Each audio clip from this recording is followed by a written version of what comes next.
All right, it is 9 o'clock. Good morning. I hope everyone is doing well. I hope y'all had a good week. Big week today, this week in Columbia, move-in week for USC. REI is opening today. Earth Fair opened on Wednesday. Feels good, right? Hearing these openings is a nice change of pace for us. Let's see. Some positive numbers, not great news, but positive numbers on COVID. Obviously, our 3-day average is half of what it was a month ago, which is remarkable, quite frankly. And it really, there was some reports out from DHEC this week about the case studies of mask wearing and how it actually is paying off. And the numbers do show that. But yeah, we are exactly half. A little more than half, maybe just a touch over half of where we were in, I think it was July 16th, 17th time frame. It was sky high. And by the way, if y'all hadn't checked that website out, the John Hopkins COVID, I know I was on it a lot when we first, 5 years ago, or whatever, it feels like it was 5 years ago, whenever we started this COVID thing. It was only 5 months, but the John Hopkins page is really, really kind of cool. But we were at 1,971 cases on July 15th. On the odds of July, we were at 1,971 cases a day, and now we are down to 916. Still high. Still very high, but it's getting better. So we do implore the college kids. We welcome them back to Columbia, but please mask up and wash your hands and behave. Anyway, as best as college kids can do. But anyway, on that note, we've got some openings. There's a great op-ed in today's Post and Courier by our fave Lou Kennedy, and Lou talks about onshoring and getting some of the meds that we have produced offshore back onshore, and it's a great opportunity for us in this marketplace to capitalize. And that's a question for all of us: how do we capitalize in these times? What do we need to do? I'm over the word pivot. I really am.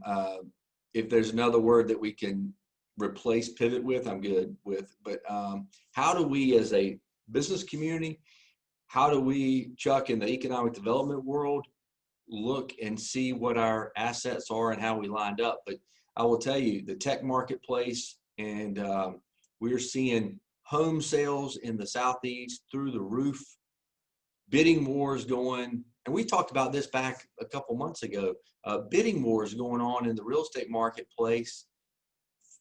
Folks that have seen a house only on a tour, a virtual tour, and they're getting in a bidding war because they want to get out of urban markets. So how do we capitalize that in Columbia market? I love Zillow, and I love just looking at property values. They've gone through the roof in Columbia in the last 6 weeks, which is doesn't hurt anybody, right? What's that? There was a report by the Site Selectors Guild that talked about the move from urban markets to middle markets, and Columbia was one of the markets that was listed, and they sort of ranked them. And Columbia they had 10 middle market centers that would probably be on the radar screen for site selectors, and Columbia was in the either number 2 spot or number 3 spot. So I think we're poised well to take advantage of any migration that may be coming from other areas to other parts of the country, as well as what may be coming in from the reshoring effort. So we're poised. We just got to be in a position to take advantage of it. One of the things that we've got to look at in Richland County is we've got to figure out how to get our property tax rates lower. If you take a look at where we are here in Rich 1, Rich 2 versus Lex 2, I mean, you're talking about a delta of probably almost 300 mils, and that's the big difference when we're trying to recruit a company to your area. So we've got to figure that one out. But yeah, Columbia is going to be poised to take advantage of what's going to happen, in the next, 24 to 36 months. Our property taxes, and this is my soapbox issue, so I won't get on it very long because I love talking about this, but it is our anchor around our necks that if we cannot come to grapples with our taxes here, and it's not overall tax burden. It is true. It really is. Our property tax is so significantly higher here than anywhere else. We are the highest industrial market tax anywhere in the country, and we are about 22% higher than the second worst, which is Detroit, Michigan. So if we're trying to find a manufacturer to come to Richland County, they'll go to somewhere else because of the taxes. We are about 5 times higher than Raleigh, and 5 times Raleigh, and we're double that of Charleston and Greenville. And so it is significantly challenging. And our job losses, we saw a job loss between 2011 and 2016, about 2.6% job loss in Richland County. Lexington County grew by 4.4%. But what we saw, now that was during the largest economic expansion in our nation's history, we lost jobs. And it's directly tied to our tax base because we just can't, our losses were not as bad. I mean, actually, if you go across the Southeast and you look at job attrition, we're middle of the pack. We're not low by any stretch, but the difference is we've not been able to bring them in. So we can't load the siphon up because we're going to lose them on the back end, but we just not have been adding. So other marketplaces have been adding jobs and losing jobs. We've just been losing. And so the net is a loss. And so we've got to fix that. I think Richland County's onto something here with they're recently working on a Deloitte study, where Deloitte is performing a study on workforce. And it's doing asset mapping. I mean, y'all do this every day in your business. This is not rocket science, but what are you good at? What do you stink at? What do you need improvement on? And if you stink at it, do you really need to be doing it anyway? So if we can find an asset map where we are as a community and what industries are we just great in that we could capitalize on, and capitalizing on what Lou and Right Dose do is smart. Capitalizing on our insurance technology market would be even smarter.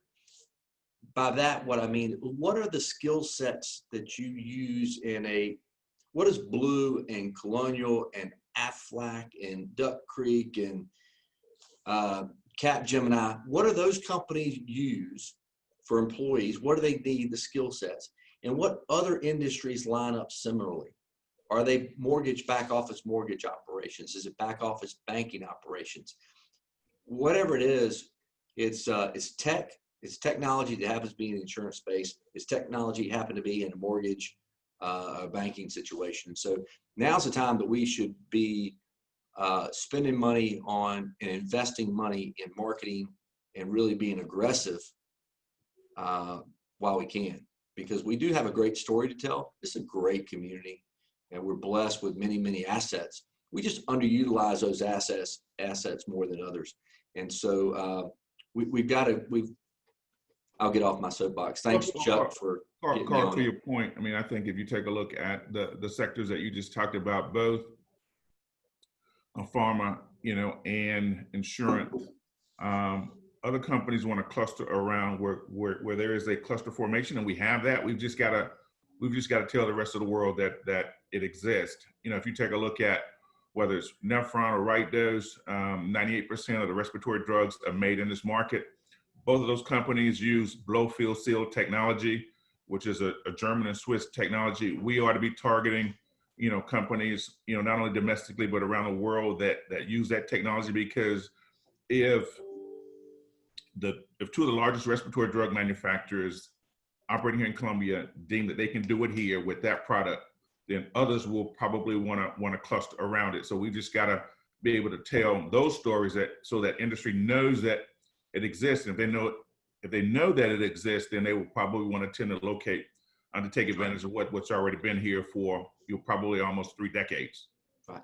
It's a great market, and Lou has done a phenomenal job with and Right Dose as well. Right Dose both have gone into expansions in the last 5 years. it's amazing that those drugs, Blowfield stuff, anybody with kids knows what it is. It's albuterol. It's the generic version of albuterol, which helps respiratory stuff in kids and adults as well. But anyway, all that's right here in our backyard. And Lou loves to give tours as well. So maybe not personally, but it's a phenomenal facility, and with the expansion that they have, it's going to be huge. So yes, now's a great time to be thinking about growth and putting ourselves in growth mode. And we're doing that at the chamber. Last Friday, after we had coffee with Carl, the staff spent 4 hours just brainstorming things that we need to do and how do we change ourselves in this time, and not reinventing the wheel, but literally our delivery system has to be different. Our content has to be modified, and we need to hit a new base, and so expand our base. So anyway, but we're not unique. Everybody's having to do that right now in these trying times. And what we all thought back in March was that summer was going to come and the flu was going to go away, and it didn't. And then we're coming around and we're looking in the fall, and how long is it? We don't know how long this is going to last, but we just need to make the most of it. So, all right, I'm going to repeat. Wear your mask, wash your hands. I'll keep saying that. We're getting there. Let's see. We are going to make a slight adjustments to some things that we're doing. We got a great series of committees that we are really putting a lot of emphasis on right now, which is our Northeast Connection and our small business breakouts. And so we have combined them just for time purposes and trying to maximize our partners' times. But we're going to have a meeting on, I think it's 8:30 on Tuesday morning. I know it's 8:30 on Tuesday morning. Check that out on our website. We've tweeted about it, sent something out on social, but it's going to be Zoom meeting, of course. But we'd love to have you engage on small business issues as well as if you're in the Northeast. Also, we're going to be highlighting some new partners and trying different platforms. So if you've not checked us out on Instagram and some other platform, not only Facebook, Twitter, but we're branching out, diversifying, which I think everybody's got to do. I'm not an Instagram guy, but I know some people are, and especially under the age of 30. I think I'm looking around and seeing anybody older than 30 is on Facebook. Anybody under 30 is on Instagram. Maybe that's 35, 40. I don't know. Who would have thought that the fogies stay on Facebook? And I'm putting myself in that category, but whatever. All right, got a couple other things I want to shout out. I didn't shout out Lynn, so I wanted to, but Lynn Hutto's a new partner recently, but an old friend. And so thank you, Lynn, for your partnership. And she's been on here for all summer and giving great feedback for us. And so thanks, Lynn. What else are we missing today? What's out there? I see Dr. Witherspoon on here. He may have a comment or two, wants to update us on what's going on with R1. Let's see, who else?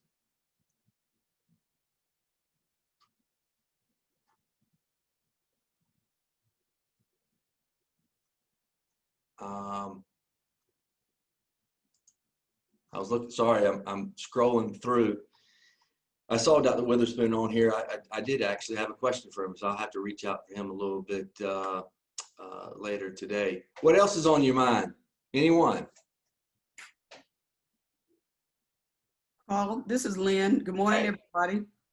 Just wanted to shout out to Karen Jenkins. I saw an article yesterday where she has been named the Entrepreneur in Residence at the Richland County Library for the period of, I think, now through December. So congratulations to Karen. Karen's great, and Karen's joining our board this year, and so I look forward to, one, getting to know her better, but also getting the guidance and wisdom that's made her so successful. Congratulations to her on the Entrepreneur in Residence. That's good stuff. Any other news or advertising you need to do for your business? I want to say this. I was really excited. I didn't see Frank Mundy on here this morning, but Frank's been joining us every Friday morning. And he's also new to Columbia and new to, he's part of the new class of Leadership Columbia. And so I was able to welcome them in this week at orientation. And we've done things a little differently there as well. We usually have a large class around 60, but we've almost cut that in half this year just to accommodate once we're able to do in-person stuff. I thought it'd be easier to have a smaller class, and finding room for 35 or so is easier than 60 or 70 in town. So, but out of the 36 or so that we had, it was truly interesting to hear some of the folks I've known for a while and excited to see them come through. But there were 3 or 4 transplants from upstate New York, and all had moved within a short period of time. 3 of the 36 had moved within the last 6 months. And which is very interesting. What a crazy time to move and to welcome to Columbia, go home, right? I mean, that's a tough way to move into a new market. But anyway, y'all would be impressed with this group, and I'll highlight them at another point in time. But a very, very diverse group of thought leaders in Columbia. I was really, really impressed. So anyway, more to come on that. But Leadership Columbia and LCAA are 2 great programs that we have that I need to give more shout outs to, because they really do help produce great future leaders of our community. So I'm trying to read a few things.